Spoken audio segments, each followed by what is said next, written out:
Hello, and welcome to the Eclipsing History Podcast, a podcast where we explore the history of eclipses through the diverse cultures of North America. This is episode 5, Eclipsing Emotions. You can find the entire series and additional information at bgsu.edu/eclipsinghistory.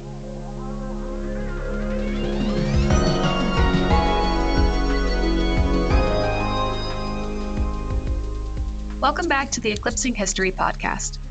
Throughout this series, you have learned about science, tourism, folklore, and power. For this fifth and final show, Eclipsing Emotions, we will discuss the history of emotions and how we see them evolve with modern understandings of eclipses. I'm Alana Graves, joined with my two co-hosts, Hope London and Trenton Nelson. For this episode, we would like you to think about if emotions change over time. Are they biological constants or social constructions? Do emotions alter over time, or is it merely that the names change?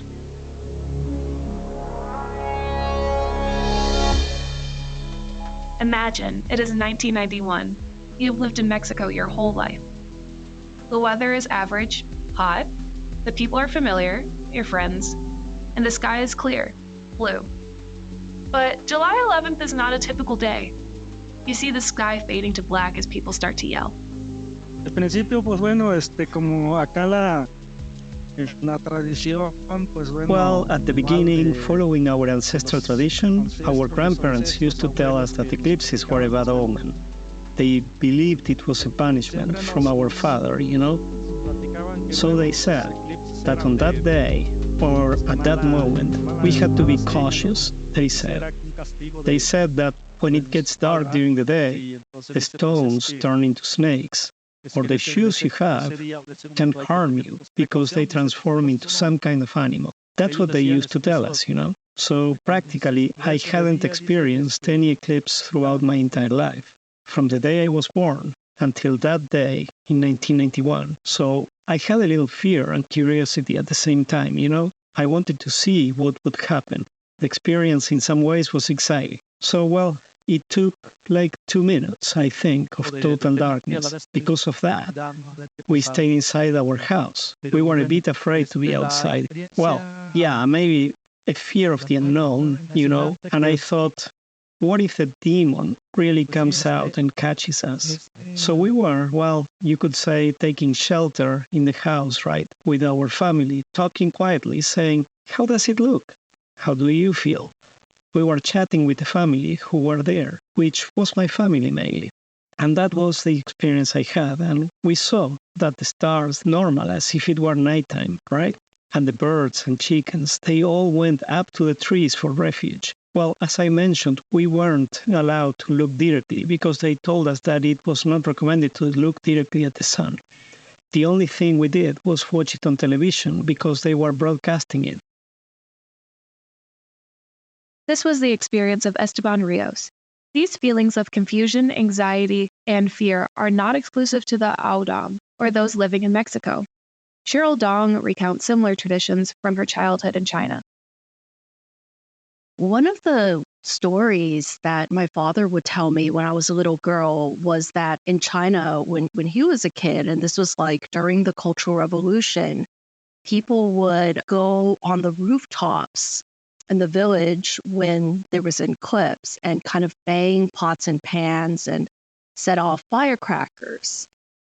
And it was in some ways like a party, something that he kind of remembered in a very fun and nostalgic kind of way. And the way that he explained it was that they were poor villagers, they didn't know any better, and that the folktales told them that an eclipse was the dog, a celestial dog eating the sun. So I think in a way, my father felt a lot of shame about thinking that, especially he would frame it later on as, well, when I went to college and I knew better, I understood how stupid that was. But I also think that as a little bit of folk knowledge, it's something that's very interesting and really makes sense. I think if you think about if you're living in rural China, a story like that helps give you agency, right? During a celestial phenomenon that you have no control.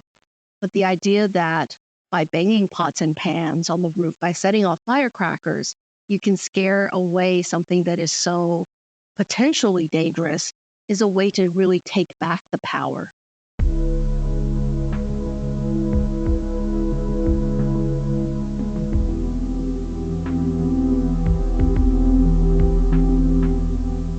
From North to South America and all the way to Asia, it is clear that numerous cultures share similar stories of fear-based coping during eclipses. Was it their unpredictability that caused such stressed responses? The lack of scientific research or general knowledge? Or just the simple fact that looking at an eclipse without protection is dangerous and painful? Across centuries, people have reported their feelings of anxiety and disappointment while witnessing eclipses. By listening to the childhood stories of Dr. Cheryl Dong and Esteban Rios, it becomes evident that although we may be aware of our surroundings and the science behind eclipses, it does not mean that the fear is taken away. Having knowledge does not equate to not being anxious or even excited about eclipse when it comes around. There is a power to accepting and understanding your emotions, having the authority to be excited, to perceive nature in the way that is true to you. Stories like these show that eclipse viewing, even when there's a general understanding of scientific knowledge, can be both negatively and positively revered in tandem. From fear to anguish, regret and shame, emotions evolve with time in universal acceptance of celestial events. This does not mean that those experiences are invalidated by our modern understandings of eclipses. On the contrary, actually, we can now relate these negative feelings with tangible evidence, such as eclipses having effects on rivers, eyesight, and colors. It makes more sense that both people of the past and present would hold fear-based traditions close to their hearts during these stressful yet awe-inspiring occurrences. Astronomy enthusiast Frank Dempsey's experience with eclipse chasing highlights this. The first eclipse I saw was in Baja, Mexico in 1991. And that was relatively nearby in terms of not requiring travel to other side of the world or whatever. It was relatively easy because a local astronomy group in Toronto, near Toronto here, organized a 48-hour-long charter flight from Toronto to part of Mexico and then a bus trip down to the spot in southern Baja Peninsula where we saw the eclipse and back. So the 48-hour trip made it relatively low cost and affordable. So that's when I went. So that was my first eclipse. As I said, it was because of astronomical interest, because it was renowned to be a very rare and special sight for astronomers and stargazers to want to try to see sometime in their lifetime. So I took advantage of it.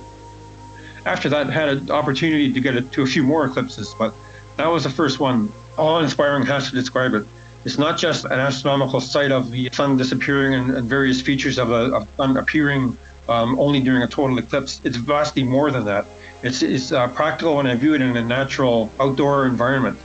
And the best example was one in 2017, which I saw in Wyoming. Viewed in a natural environment, it's a very natural, unusual thing to feel and see and watch and experience when all of nature is built into it.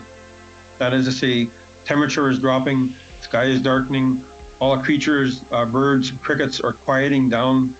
So it's a very surreal experience. And so that's how I would describe it. It's not just a sight, it's not just watching it, it's really feeling it.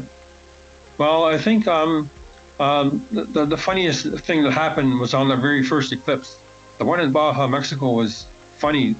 In retrospect, wasn't so funny, but in the middle of the eclipse, should have been the rarest few moments of total eclipse. The Mexican Navy had a big ship off the coast, and they started launching fireworks right in the middle of the eclipse, which I thought was pretty darn strange, pretty funny. In retrospect, wasn't so funny because the cultural response has been for people to go outside and make noise to scare away the demons that are eating the sun in their mythology. And so you see a lot of native responses being to stay indoors, don't look at the eclipse, or go down the hilltop and make noise with banging pots, pans, shooting guns, etc. to scare away the creature that's eating the sun. I didn't realize any of that when I was there for the first time. And so it was just a funny thing to see that everyone was staring in awe at the central part of the eclipse, and then fireworks were going off. So that was rather funny. The history of emotions as a practice looks at the variations of emotional expression. Typically, emotional history, or the history of emotions, is defined as a study of human emotions across varying cultures and periods. Then historians connect those emotions to how they are actively expressed and observed, especially when lived experiences become evident. An example of this can be noted when researching the experiences of Enlightenment-era eclipse viewers to those just the century before. Those before the Enlightenment were incredibly expressive of their emotions while viewing celestial phenomena. However, philosophers and writers of the 18th century were supposed to be stoic in their literary publications. Even with their serious undertones, it is evident that eclipses were just as intense from the 1500s to the 1800s and into the present day. That is what historian and scientist Sarah Reynolds remarks. I've been looking a lot at like the 17 and 1800s and how people talked about eclipses then. And one of the interesting things is that they're very confident that they are cutting edge, scientifically informed, they are in the know, and they are no longer superstitious about eclipses. They know everything they need to know to go out and view them, and it's just a scientific thing now that they get to enjoy but not be overwhelmed by or anything like that. So I think that kind of comes to mind that, I think we always have this idea like, oh, we're ready and it won't be something too overwhelming and we're up for it. But if you watch YouTube videos of even like recent eclipses and you just watch people's reaction, even the most sort of staid observer, a lot of times when that period of totality hits, is just sort of reduced to, wow, they're screaming and stuff like that. So I think that scientifically there's a lot exciting about it. And again, it brings in those emotions and gets us interested. These kinds of events also have a tendency to sort of motivate people to go into science or study science more, maybe makes us ask new questions. You can't control the fact that sometimes your emotions are overwhelmed by a strong experience, regardless of how in the know you really are.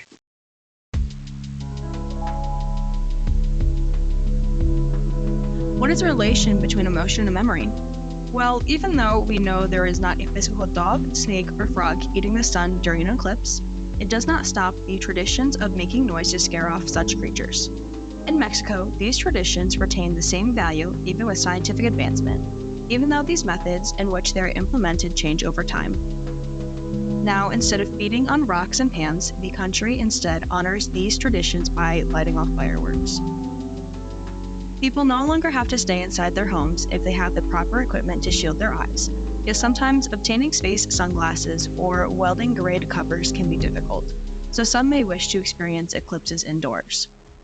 This is an emotional evolution of those wanting to protect themselves out of fear to those wanting to stay safe due to scientific knowledge. Traditions are honored without fear and replaced with excitement. When experiencing the fireworks launched by the Mexican Navy, Dempsey mentioned how he was nervous at first, then surprised, and then finally joyful during the experience. We can imagine those in the past had similar complicated emotions when viewing their first eclipse. Thank you for listening to Eclipsing History. This episode was designed and recorded by Alana Graves, Hope London, and Trenton Nelson, students of the Public History program at Bowling Green State University, under the direction of Cheryl Dong and Amilcar Chalou. Mid-Story mixed and edited the episode. We thank our interviewees, Frank Dempsey, Sarah Reynolds, and Esteban Rios. Landon Sena composed the original music for the podcast. Ohio Humanities provided financial support. To access other episodes and additional content, go to bgsu.edu/eclipsinghistory.